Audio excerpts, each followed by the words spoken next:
നമ്മൾ ഇന്ന് ഈ കറി ഉണ്ടാക്കുന്നത് നമുക്ക് വേണ്ടി മാത്രമല്ല കേട്ടോ. നമ്മൾ ഇന്ന് ഒരുപാട് പൊതിച്ചോറ് ഉണ്ടാക്കുന്നുണ്ട്. നമ്മുടെ ഡിവൈഎഫ്ഐയുടെ ഹൃദയപൂർവ്വം പരിപാടിയുടെതായിട്ടാണ് കേട്ടോ നമ്മൾ ഈ പൊതിച്ചോറുകളൊക്കെ ഉണ്ടാക്കുന്നത്. എല്ലാ തവണയും നമ്മൾ കൊടുക്കാറുണ്ട്. കഴിഞ്ഞ പ്രാവശ്യം നമ്മൾ ചപ്പാത്തിയും കറിയായിരുന്നു. ഇത്തവണ നമ്മൾ ചോറും കൂട്ടാനും ഉപ്പേരിയും അച്ചാറൊക്കെയാണ് കേട്ടോ ഉണ്ടാക്കിയിട്ടുണ്ട്. എല്ലാ തവണത്തെയും പോലെ ഞാനും അമ്മയും തന്നെയാണ് കേട്ടോ കുക്കിങ്ങും പാക്കിങ്ങും ഒക്കെ. ഏട്ടൻ വന്ന് നാളെ നമുക്ക് പൊതിച്ചോറുണ്ടെന്ന് പറഞ്ഞാൽ ഞങ്ങൾ ഹാപ്പിയാണ് കേട്ടോ. കാരണം നമ്മൾ വഴി ഒരാളുടെങ്കിലും വിശപ്പടക്കാൻ കഴിഞ്ഞാൽ അത് മതിയല്ലോ. അങ്ങനെ നമ്മുടെ വീട്ടിൽ നിന്ന് 12 ഭക്ഷണപ്പൊതികളായിരുന്നു കേട്ടോ. നമ്മുടെ അടുത്തുള്ള വീട്ടിൽ നിന്നും നമുക്ക് ഭക്ഷണപ്പൊതികൾ എത്തിയിട്ടുണ്ടായിരുന്നു. അറിയാത്തവരൊക്കെ അടുത്ത പ്രാവശ്യങ്ങളും ഞങ്ങളോട് പറയണേന്നുള്ള അപേക്ഷയായിരുന്നു. എല്ലാവർക്കും ഭക്ഷണം കൊടുക്കുന്നതിൽ ഒരേ മനസ്സായിരുന്നു കേട്ടോ. അങ്ങനെ തന്നെയാണല്ലോ വേണ്ടത്.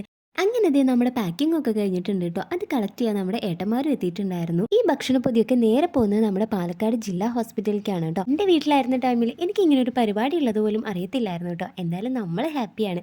അപ്പോൾ എന്തായാലും ഇന്നത്തെ വീഡിയോ ഇത്രേ ഉള്ളൂ. നമ്മുടെ വീഡിയോസ് ഇഷ്ടമാവുകയാണെങ്കിൽ സപ്പോർട്ട് ചെയ്യാൻ മറക്കല്ലേ.